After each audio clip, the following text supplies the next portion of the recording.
тутмын мэдээлэл бэлэн боллоо. Студид ариун зул мэдээллийг танилцуулна.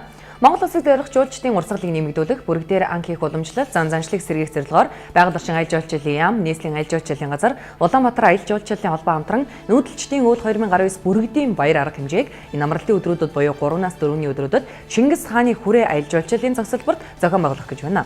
Шуулгын зан үйлийг хамгийн сайн хадгалж үлдсэн орн бол Монгол улс байдаг.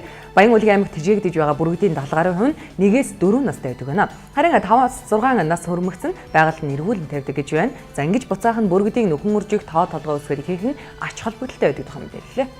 Их орончдын өдөр Монгол Ардын нам байгуулагдсны 98 жилийн өг тохиолдуулан төв засгийн болон нийслэлийн удирдлагууд өнөөдөр их жанжин Сүхбаатарын хөршөнд цэцэг өргөж Чингисийн хөршөнд хүндэтгэл үзүүллээ. Энэхүү хүндэтгэлийн арга хэмжээнд улсын хурлын дарга Замдан Шатар, Монгол улсын ерөнхий сайд Монгол Ардын намын дарга Хүрэлцэх, улсын хурал засгийн газрын гишүүд, нийслэлийн иргэдийн төлөөлөлтийн хурлын дарга Дагуу, нийслэлийн засаг дарга бөгөөд Улаанбаатар хотын захирагч Амар сайхан болон бусад албаны хүмүүс иргэдийн төлөөлөлд оролцсон. Монгол Ардын намын түүх бол 20 дугаар зууны Монголын эх орон тусгаар тогтнолыг баттган бэхжүүлэхийн төлөв тэмцлийн түүх, Монгол орныхоо олон үеийн хоцрогдлыг арилгаж, улс орноо орчин үеийн соёл иргэншил дэвшүүлсний түүх, ард түмнийхээ сайн сайхан амьдралыг хангахын төлөө ажил үйлсэн түүхийг бүтээхдээ, нэн түүхтэй ээдрээ нухчаатай замыг тууж өнгөрүүлсэн хэмээн мэдээллээ. Цагдаагийн газрын хэвлэл мэдээллийн төвийн дарга Баатархуу Эко алтан замар компанийн урахад гарсан ослын тухай нөхцөл байдлын тухай мэдээлэл өгсөн юм. За тэрээр цагдаагийн байгууллагад ослын дуудлага 2019 оны 2 дугаар сарын 28-ны өдрийн 17 цаг 50 минутанд ирсэн. Цагдаагийн байгууллага онцгой байдлын албан хаагчтай хамтран аврах ажиллагаанд оролцож байгаа. Өнөөдрийн 11 цагийн байдлаар Нурангинд дарагдсан 4 ажилтны гаргааг байгаа гэх мэдээллийг ирүүллээ.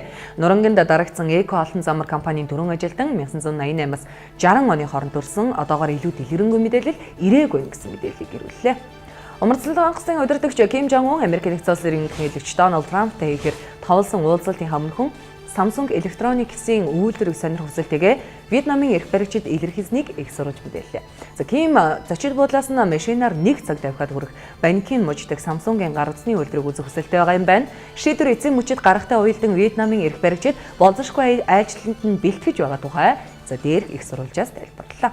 Цаг тутмын мэдээ танилцууллаа. Үргэлжлүүлэн цаг агрын мэдээлэлд анхаарлаа хандуулна.